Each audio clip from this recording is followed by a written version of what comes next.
What I want to do is show you exactly why we use depth of field maps. So what I'm going to do is show you how to set up the scene real quick. All I did here was I made a blend. That blend has a checkered node attached to it, and the checkered node is found in the 2D texture section. It's under checker. I middle mouse button click and drag it over to color. No big deal there.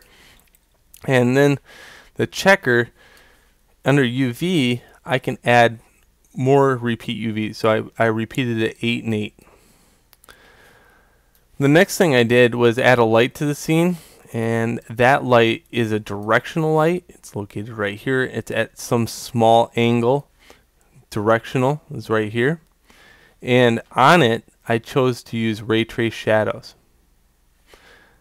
The next thing you need to do is under the render settings, you have to make sure under Maya software that it's set to production quality and ray tracing is on, or it won't use the shadows. Okay, now with all that on, I would say this blend is a little bit too reflective. So I want to take its reflectivity down just a little bit, and I want to take its eccentricity down a little bit also. So this is what I get when I render it out.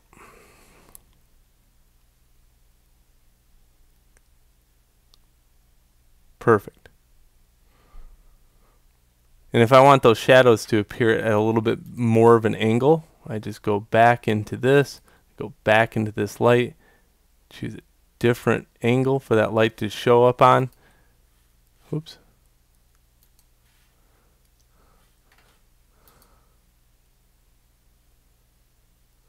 And now I see those shadows. Okay? So that's how you change the shadow direction. Okay. I want it just a little less than that. All right, now let's work this system. Let's do some post composition rendering here.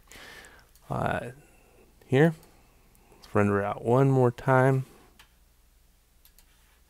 in this view.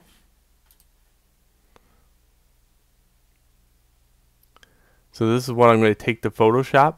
I want to save this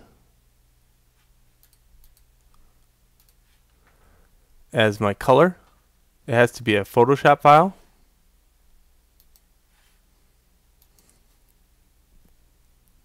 And I just want to override that. I already did this once. I just want to kind of make sure my workflow was okay before I did it.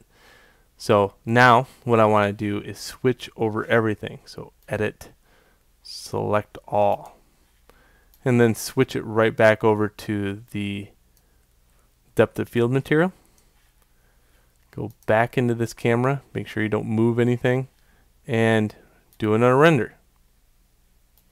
There's my depth map. Now this depth map states that this triangle, this cone, is going to be the one that's in perfect focus. So what I want to do is save this image out.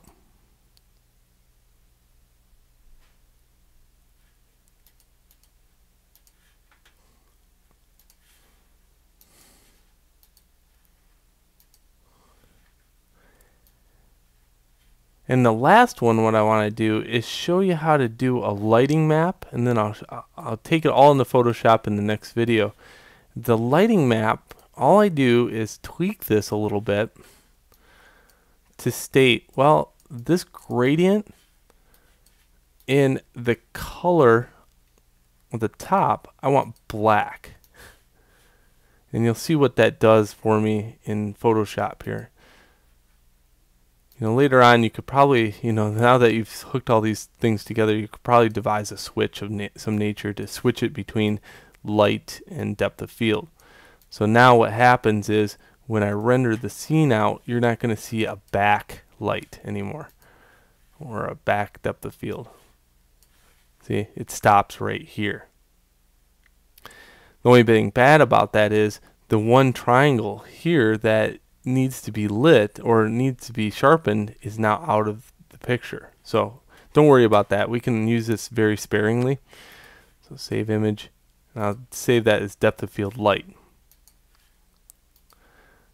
Okay, in the next video I'll show you how to composition them all together within Photoshop.